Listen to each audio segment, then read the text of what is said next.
Racine. À l'occasion d'Octobre Rose, nous avons eu envie de faire un point pour mieux comprendre le cancer et particulièrement le cancer du sein. Le cancer, que l'on pensait être un fléau moderne, remonte en fait à l'Antiquité et a de tout temps frappé des femmes et des hommes. Et si l'approche du cancer était sur le point de changer? Et si cette maladie était finalement plus simple à comprendre qu'il n'y paraît? Où en sommes-nous dans l'approche du cancer? Le docteur Laurent Schwartz, cancérologue de l'assistance publique des hôpitaux de Paris, consacre tout son travail au développement de traitements novateurs et non toxiques du cancer. Il s'entoure pour ça d'une équipe de scientifiques dans un but très précis: comprendre pour guérir. Il signe un livre passionnant, Les clés du cancer, aux éditions Thierry Soucard. Bonjour, docteur Laurent Schwartz. Bonjour Monsieur Lamiot. Alors, qu'est-ce que le cancer vous a appris ces dernières années? Le cancer est perçu comme un drame épouvantable, comme une maladie pour laquelle on a relativement peu d'armes, alors qu'au fond c'est une maladie d'une redoutable simplicité. Le cancer n'est qu'un mode de fermentation, comme il en existe plein d'autres dans la nature. Quand le pain lève euh, avant d'être cuit, c'est une fermentation. Le cancer est un autre mode de fermentation. La tumeur capte du sucre en grande quantité qu'elle ne peut brûler, d'où la fermentation cancéreuse, d'où la prolifération tumorale, d'où les métastases et ainsi de suite. Comprendre que le cancer n'est qu'une maladie, somme toute, banale, c'est arriver à un moment ou un autre, plutôt proche que lointain, à un traitement efficace. C'est assez nouveau de parler du cancer comme ça, non? Oui et non, les idées de base remontent aux années 1920. Comprendre que le cancer est une maladie de la digestion du sucre est une hypothèse qui est soulevée et même démontrée par un prix Nobel allemand qui s'appelle Otto Warburg, donc ça n'est pas neuf. Mais ces travaux ont été largement oubliés malgré son prix Nobel, et aujourd'hui nous sommes partis dans une maladie complexe, aux traitements multiples et chers, alors que pour nous, il ne s'agit que d'une fermentation et que des molécules simples, non onéreuses et non toxiques chez la souris semblent extrêmement efficaces. Alors on va parler de tout ça justement ensemble, mais le cancer, est-ce qu'on dit le cancer en général ou les cancers au pluriel? C'est un vrai sujet. Pour nous, il y a une maladie cancéreuse, qui est une maladie, comme je vous le disais plus avant, qui est une fermentation du sucre, qui est une maladie simple, mais évidemment, tout est une question de plan de coupe, et si on regarde les détails, un cancer est différent de l'autre, certains sont plus agressifs que d'autres, et ainsi de suite. Mais pour nous, le tronc commun est ce qu'il y a de plus important, ce qui fait du cancer une maladie simple et banale. Alors le cancer se combat avec la radiothérapie, la chimiothérapie, la chirurgie ou encore l'immunothérapie. Tous ces traitements ont-ils les mêmes effets secondaires et qu'est-ce qui définit finalement le choix d'un traitement? Le traitement aujourd'hui, c'est-à-dire avant nos découvertes, est essentiellement un traitement chirurgical. Vous pouvez enlever le cancer par de la chirurgie, c'est-à-dire une excision relativement large, ou par une radiothérapie, ça revient au même, voire avec une radiothérapie combinée à une chimiothérapie. Le traitement du cancer est un traitement chirurgical, vous enlevez la zone malade, ceci n'étant évidemment possible que si on peut enlever cette zone. Par exemple, un cancer dans le cerveau, c'est difficile à enlever, et a fortiori, si le cancer a essaimé à droite et à gauche, le cancer n'est plus enlevable chirurgicalement. Dans les cas où c'est possible, la chirurgie reste de loin le meilleur traitement, et évidemment le problème, c'est quand elle ne l'est pas possible, souvent parce que le cancer a essaimé, et dans ces cas-là, il faut avoir recours à la chimiothérapie ou l'immunothérapie, qui sont malheureusement essentiellement des techniques palliatives. Alors vous écrivez, la chimiothérapie ne guérit pas la plupart des cancers courants, les mutations ne causent pas la plupart des cancers, il n'y a ni bonnes ni mauvaises cellules, il n'y a pas de cellules folles, les cellules ne s'autodétruisent pas pour le bien de l'organisme. Donc il faut totalement revoir la vision que nous avons et surtout que la médecine a du cancer. Il faut tout reprendre à zéro. Je veux dire, de penser qu'il y a des bonnes et des mauvaises cellules, ça n'a pas de sens. Les cellules, c'est ni bon ni mauvais, c'est malade et éventuellement, il faut les traiter. Le cancer a été a bénéficié d'infusions d'argent de façon lourde. Le traitement du cancer, au fond, n'a pas énormément progressé depuis de nombreuses années. Il est temps de se remettre devant le tableau noir, comme diraient les Anglais, et de tout repenser. Nous avons l'impression, voire la quasi-certitude, que nous avons compris le cancer, qu'au fond, ce n'est pas une maladie complexe, que ça n'est qu'une fermentation du sucre, et que cette fermentation du sucre est liée à un désordre électronique simple. C'est dire que, je pense, bientôt, voire très bientôt, des traitements efficaces vont apparaître pour cette maladie qui va cesser de faire que ce fléau nous terrorise tous. Eh ben, que Dieu vous entende. Alors justement, on parle du cancer du sein. Vous écrivez à propos du cancer du sein que le taux de survie du cancer du sein précoce est de plus de 90% sur 5 ans. Et aussitôt, vous posez des questions finalement assez intrigantes, en vous demandant même si, dans ce cas-là, dans le cas donc d'un cancer précoce, il s'agit réellement d'un cancer, et même de la nécessité d'un traitement. Qu'est-ce qui vous fait douter?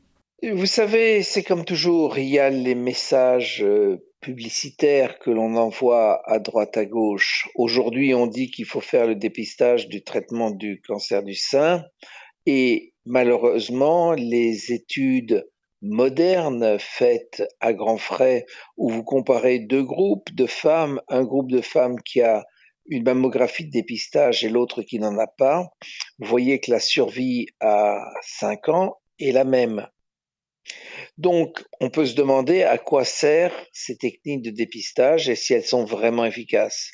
Chez les femmes dépistées, on trouvera beaucoup plus de cancers. Évidemment, les femmes seront plus souvent guéries, mais les cancers agressifs, ceux qui tuent, seront les mêmes dans les deux groupes. Euh, Tout ceci pour vous dire que il y a dans les cancers du sein, comme dans les cancers de la prostate, une fraction importante des malades qui probablement ne seraient jamais morts de la maladie pour laquelle on les traite. Ça veut dire que vous n'êtes pas vraiment favorable au dépistage systématique par mammographie finalement. Si vous allez aux données brutes, si vous regardez ce que les essais nous disent, le dépistage du cancer du sein par mammographie, comme le dépistage du cancer de la prostate par PSA, ne change pas de façon claire la mortalité. C'est une bonne idée, a priori, plus la tumeur est petite, plus on a de chances de guérir les gens, mais en réalité, je ne crois pas que ça change grand-chose à l'espérance de vie des malades. Alors vous écrivez aussi que les cancers agressifs ne se développent pas sur plusieurs années, mais parfois sur quelques semaines. Est-ce que ça veut dire, docteur, que la prévention est un leurre? Aujourd'hui, la prévention du cancer ne marche pas. Une fois que vous avez dit qu'il ne faut pas fumer et pas boire, ce qui sont des vérités premières, on ne sait pas prévenir ces maladies. Ce que j'essaie de vous dire, ce n'est pas tous les problèmes de la cancérologie actuelle. Au fond, la prévention ne marche pas et on le sait. C'est le traitement peut être efficace. Je pense que nous, notre groupe et les scientifiques autour avons compris le cancer. Je pense qu'il y a une vraie rupture qui vient de se passer et que cette rupture est fondamentale et que le cancer sera bientôt une maladie du passé.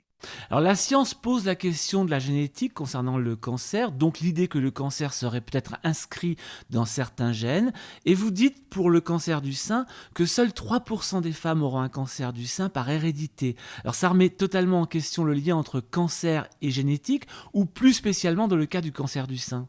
Non, c'est vrai pour la majorité des cancers. La part héréditaire, c'est-à-dire la part qu'on transmet de génération en génération dans le cancer est relativement faible.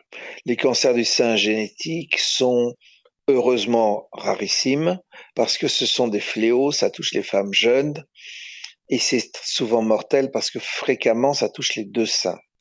Donc cette part-là de cancer est relativement rare. Par contre, il y a un sujet connexe. Si on regarde au microscope le génome des patientes, on voit des anomalies génétiques dans le cancer, mais qui ne sont pas des anomalies héréditaires, qui sont une conséquence de cette fermentation. Quand vous fermentez, quand vous changez de métabolisme, le génome évolue et c'est ça que l'on a rencontré et que l'on a découvert il y a de ça 40 ou 50 ans. Et, mais pour nous, la vraie problématique du cancer, c'est une problématique énergétique et c'est ce mauvais rendement énergétique qui fait que la cellule n'arrête pas de pousser. Alors, vous parlez du cancer du sein in situ qui semblerait se guérir plus fréquemment. C'est quoi exactement? Alors, plus la tumeur est petite, moins elle a franchi les barrières anatomiques. C'est ce qu'on appelle un cancer in situ, ça n'a pas franchi les barrières anatomiques. Ce sont des maladies qui sont fréquentes. Près des 50% des cancers aujourd'hui qu'on diagnostique sont des cancers in situ. Et ce sont des cancers qui n'ont de cancer souvent que le nom et qui en réalité ne sont pas des tumeurs agressives. Et ce que je vous dis, c'est que probablement la majorité d'entre ces tumeurs-là ne se seraient jamais développées en cancer agressif et métastatique. Et ce sont ces cancers-là qu'on trouve dans les mammographies, habituellement. Tout à l'heure, on parlait des traitements, on parle de la chimiothérapie. Vous dites que c'est une éventuelle solution qui ne dure qu'un temps. Est-ce qu'elle a aussi pour effet de rendre les cellules cancéreuses plus agressives, la chimio? Ça, c'est cliniquement évident. Prenez les cancers du côlon ou du poumon. Les tumeurs répondent un temps à la chimiothérapie, les masses diminuent de taille, le malade se sent mieux, hormis les moments où il est sous chimio évidemment. Et à un moment, ça va redémarrer, et quand ça va redémarrer de façon plus agressive qu'avant. Donc, tout se passe comme si les tumeurs répondaient un temps, diminuent en taille, et comme si la chimiothérapie fouettait ces tumeurs pour les faire redémarrer de façon plus violente. Ça veut dire que dans l'idéal, en fin de compte, la chimiothérapie devrait être un traitement sur du long terme, du très long terme même. Ça devrait être un traitement sur du long terme et surtout à des doses relativement faibles. Il y a un vrai débat chez les médecins sur quelle doit être la dose de chimiothérapie que l'on met, relativement douce sur le long cours ou plus violente. Moi, je suis pour des doses relativement douces sur la durée. Bah, ça m'étonne pas vu ce que vous écrivez. Je vous cache pas qu'à travers votre livre, j'ai appris plein de choses sur le cancer que je ne connaissais finalement pas. Est-ce qu'on peut dire que le plus compliqué dans le cancer, ce sont les métastases? Non, je crois, enfin, ça dépend. Le compliqué, ça dépend qui vous regardez. Le plus compliqué, à mon avis, c'est de redonner espoir aux gens. Je pense que la cancérologie est à un tournant. Je pense que l'on peut être extrêmement optimiste et que nous avons fait notre part. Notre part, c'est la découverte. C'est ça qu'on sait faire. Maintenant, c'est à la société de bouger et de savoir exactement ce qu'elle veut.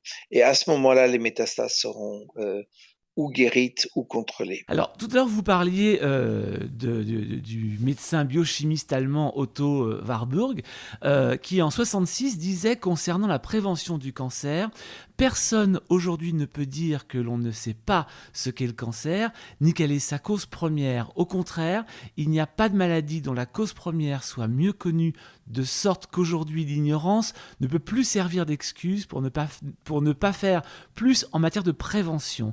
Que la prévention du cancer advienne un jour ne fait aucun doute, car l'homme souhaite survivre. Mais quant à savoir combien de temps la prévention sera négligée, cela dépend de combien de temps les faux prophètes réussiront à bloquer l'application des connaissances scientifiques dans le domaine du cancer. C'est un visionnaire, il y a 50 ans, cet homme. Il avait tout à fait raison et je m'inscris totalement dans ce qu'il disait. Ce qui est très impressionnant quand on fait de la recherche, comme ce que nous avons fait, c'est que beaucoup de choses ont déjà été écrites il y a 50, 100 ou 200 ans, que d'autres avaient pensé et que le cancer ou autre chose, et que tout ceci a été oublié, mis dans les oubliettes de l'histoire. Ce qui est impressionnant, c'est qu'on peut revenir et faire de la recherche aujourd'hui simplement en lisant les anciens livres et en exhumant ce qu'ils avaient. Ça veut dire qu'on n'a pas évolué depuis ce discours? Vous savez, les petits tours dans l'eau, hein, ça existe en cancérologie aussi. On a évidemment évolué, évidemment les thérapeutiques modernes sont plus efficaces que les anciennes, mais on n'a pas changé le paradigme de façon claire et nette. Les centres anticancéreux n'ont pas été vidés comme les sanatoriums.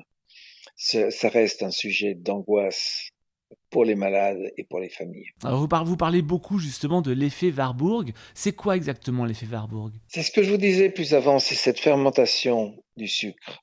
Les cellules n'arrivent pas à tirer leur énergie du sucre, donc elles ouvrent les vannes. Il y a beaucoup de sucre qui arrive, la cellule fermente, elle se divise, et c'est ça qui explique l'ensemble de la symptomatologie cancéreuse.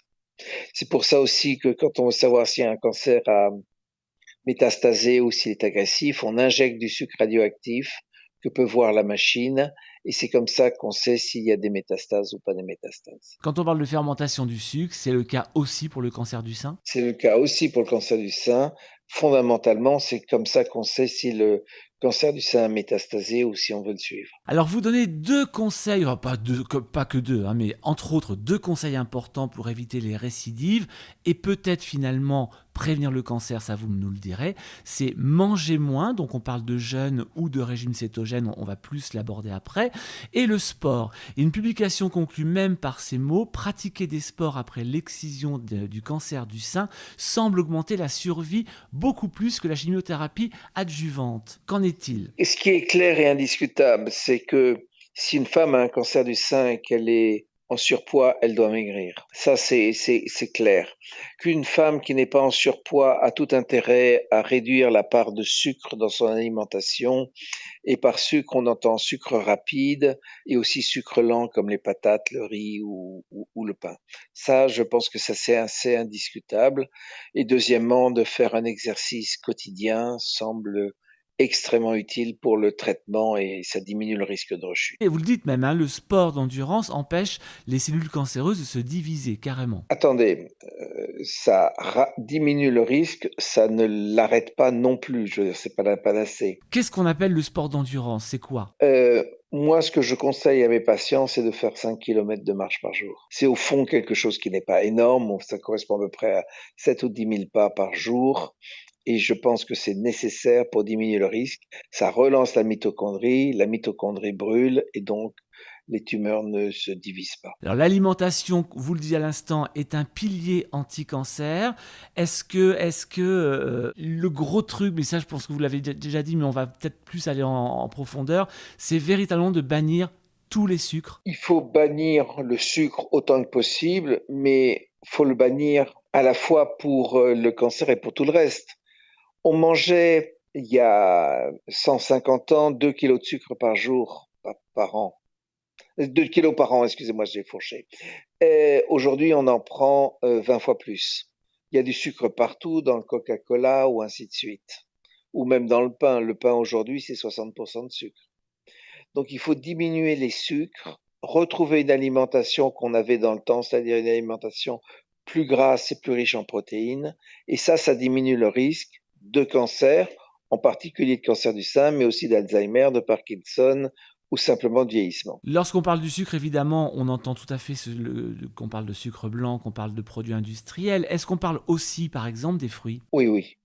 Il y a eu cette légende urbaine qu'il fallait manger 5 fruits ou légumes par jour, qu'on préconisait ça pour le cancer. Et maintenant, il est clair que plus vous mangez de fruits, c'est-à-dire plus vous avez une alimentation en réalité sucrée, plus le risque de cancer est important. Ça, c'est vrai pour tous les cancers. Je pense par exemple, y compris pour le cancer du pancréas. Ah, c'est vrai pour tous les cancers, bien sûr. Alors le jeûne aussi aurait des pouvoirs intéressants, comme par exemple améliorer la tolérance à la chimiothérapie. Ça, c'est clair, c'est démontré. Si vous jeûnez pendant la chimiothérapie, la toxicité est moindre. Mais jeûner, alors après, il y a des gens qui jeûnent soit de façon intermittente, soit de façon plus longue. Et puis, il y a des gens qui se mettent sous régime cétogène. Je pense que biochimiquement, ça se correspond. Quand vous jeûnez, en réalité, vous brûlez vos graisses, donc ça correspond à un régime cétogène. Alors ça veut dire, attention, je pense qu'il faut qu'on soit bien clair, jeûner, ça veut dire que derrière, il y a une reprise alimentaire particulière. Ah oui, il faut pas. Enfin, tout dépend du surpoids qu'il y a quand le cancer démarre. Les gens n'ont jamais intérêt d'être en surpoids. Pour maigrir, au fond, faut évidemment réduire ce qu'on mange, mais surtout faire du sport. C'est la meilleure façon de maigrir, c'est de relancer sa mitochondrie en faisant du sport. Il faut se débrouiller pour avoir un poids normal. Diminuer en même temps l'apport en sucre et le remplacer par des lipides ou des protéines. C'est ce qu'on appelle le régime cétogène. Alors vous abordez une autre solution, c'est l'eau appauvrie en deutérium. Alors l'eau appauvrie en deutérium, qu'est-ce que c'est exactement et qu'est-ce qu'elle peut et dans quel cas elle peut être prescrite dans le cas du cancer du sein? Alors, comprendre que le cancer n'est qu'un mode de fermentation et qu'au fond, c'est des maladies beaucoup plus simples que ce qu'on nous racontait, c'est ouvrir la porte à plein d'approches. Il y a une approche médicamenteuse avec des médicaments comme le bleu de méthylène ou ainsi de suite. Il y a une approche chimiothérapeutique, il y a une approche sportive, il y a une diminution de l'apport en sucre. Tout ça, on en parlait avant. Et il y a aussi une diminution une amélioration de la qualité de l'eau que l'on boit. L'eau est quelque chose de beaucoup plus compliqué que ce qu'on pensait. Ce que l'on sait aujourd'hui, c'est focaliser sur le régime alimentaire, mais la qualité de l'eau que l'on boit est quelque chose d'aussi très important.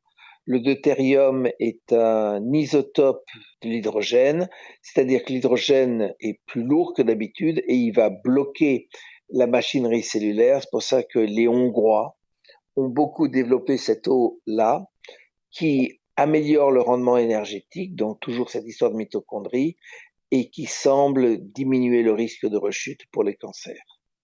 Le problème que nous avons, nous, scientifiques aujourd'hui, c'est de mettre toutes ces approches qui viennent de droite, qui viennent de gauche, ensemble pour avoir un tableau clair de la maladie et pouvoir proposer un traitement qui soit universellement efficace. On est bien d'accord que ce n'est pas un traitement qu'on va prendre comme ça tout seul chez soi, ça reste des traitements médicaux. C'est totalement médical, ça doit être fait sous supervision et suivi de façon proche par un médecin généraliste ou mieux par l'oncologue. Puisque vous parliez justement des personnes en surpoids qui doivent perdre du poids, ce traitement apparemment pourrait aussi agir sur la perte de poids? Oui, oui, oui, tout ça c'est biochimiquement la même chose. Alors vous abordez aussi un traitement que les hautes autorités ne semblent pas vouloir retenir, c'est le mélange d'acide alpha-lipoïque et d'hydroxycitrate. Alors d'abord, c'est quoi l'association de ces deux traitements? Et puis pourquoi est-ce que vous rencontrez ce refus?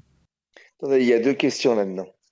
La première, c'est est-ce qu'on peut relancer la mitochondrie, c'est-à-dire faire que la tumeur cesse de fermenter et brûle son sucre. Donc ça, on a démontré ça, qu'une combinaison de médicaments, acide lipoïque, hydroxycitrate, était efficace. Ça a été publié, repris après par un groupe à Harvard et puis à Gustave Roussy. C'est indiscutablement efficace chez la souris. Après, donc, on a quelque chose qui marche avec des médicaments qui ne sont pas chers et qui sont sans danger connus. Après, il y a une forme de frilosité institutionnelle à faire des essais sur des molécules qui sont anciennes. Et je ne voudrais pas rentrer dans un débat qui ressemble à celui du Covid sur les vieux médicaments versus les nouveaux. Pour moi, il est clair que la recherche sur le cancer est un tournant, que l'on sait par différentes voies que de relancer la mitochondrie, c'est-à-dire brûler le sucre, est efficace, que ce soit en diminuant le poids, en ayant de l'eau appauvrie en deutérium, avec un régime de l'acide lipoïque, l'hydroxycitrate ou du bleu de méthylène, tout converge pour ne faire d'un cancer que d'un gigantesque embouteillage métabolique éminemment traitable. Alors Jean, vous venez en parler aussi, le bleu de méthylène et l'autre traitement dont vous parlez beaucoup. Alors là, c'est un très vieux médicament, mais finalement qui fonctionne plutôt aussi pas mal pour vous en tout cas. Écoutez, moi je n'ai pas fait d'essai clinique au sens je ne fais que rapporter ce que me disent les malades. C'est pas moi qui ai trouvé le bleu de méthylène, c'est les malades qui me l'ont dit. Je pense qu'on a affaire à quelque chose d'efficace. Je pense que tout ceci est simple à utiliser. Et le bleu de méthylène coûte 2 € du kilo, donc c'est pas très très compliqué. Dans le traitement du cancer, on parle aussi d'hormonothérapie qui consiste à provoquer entre autres une ménopause. Qu'est-ce que vous pensez de cette solution qui semble avoir quand même pas mal d'effets secondaires? Ça dépend par rapport à quoi vous comparez. Ça a moins d'effets secondaires que la chimiothérapie, évidemment. Ça ne s'adresse au cancer du sein que quand ceci présente des récepteurs aux oestrogènes et à la progestérone, donc c'est à peu près le tiers des cancers du sein, et que ça a le même problème que la chimiothérapie. Ça marche, et puis à un moment, ça marche plus. Donc, je crois que pour ces femmes-là, Si leur oncologue est d'accord, il faudrait combiner le traitement hormonal avec un traitement métabolique pour améliorer le temps de réponse à l'hormonothérapie. Les mitochondries, on en parlait tout à l'heure, qui assurent la respiration cellulaire et le stockage de certaines substances pour permettre la réserve d'énergie de la cellule. Est-ce qu'on peut dire que c'est un peu le cœur de la guérison du cancer? Ou pas que du cancer, la mitochondrie, c'est donc le rendement énergétique, c'est le problème du vieillissement, c'est l'Alzheimer, c'est le Parkinson et ainsi de suite. Au fond, ce qu'on a fait, nous, c'est de reprendre la cancérologie, donc le cancer du sein en particulier, mais tous les cancers, pour en faire des problèmes de physique.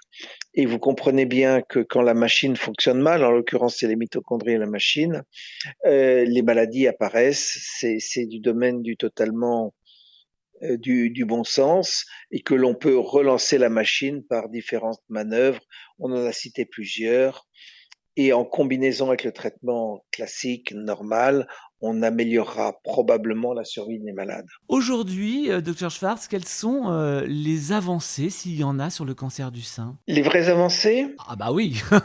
c'est ce que je viens de vous dire, cette réécriture du cancer du sein ou du cancer est une vraie percée, c'est une vraie compréhension qui fera date.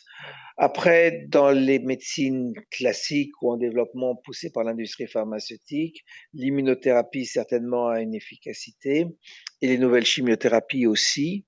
Mais je crois fondamentalement, mais ça c'est ma forme d'être que je suis, qu'il vaut mieux réécrire la maladie complètement, la repenser le traitement que des améliorations qui sont moins net et moins clair que fait par les traitements standards. Alors vous concluez votre livre sur une ouverture vers la possibilité que notre corps ne s'arrête pas aux limites de notre peau et que l'eau qui nous constitue peut posséder une mémoire et une source inconnue de solutions. Est-ce que c'est la porte de la médecine de demain, ça, pour vous? Oui, mais ce sera... D'abord, je vous remercie de m'avoir lu. Il est évident aujourd'hui qu'on peut rabattre beaucoup des concepts. Grosso modo, si on prend l'historique, aujourd'hui, on ne peut pas guérir les maladies qu'on ne guérissait pas il y a 50 ou 60 ans, le cancer métastatique, l'Alzheimer ou ainsi de suite, ça reste des vrais drames, et que en repensant l'ensemble, en particulier le rôle de l'eau là-dedans, on arrivera probablement à éliminer ces fléaux. Je suis au fond extrêmement optimiste, et je suis optimiste à court terme. Eh bien écoutez, en tout cas, nous, on l'est en lisant votre livre, ça c'est sûr. Et puis on apprend surtout beaucoup de choses avec ce livre qui s'appelle Les clés du cancer aux éditions Thierry Soucard. Docteur Laurent Schwartz, merci beaucoup de ce petit moment passé ensemble. Merci, monsieur Lamiot, et bonne chance à vous.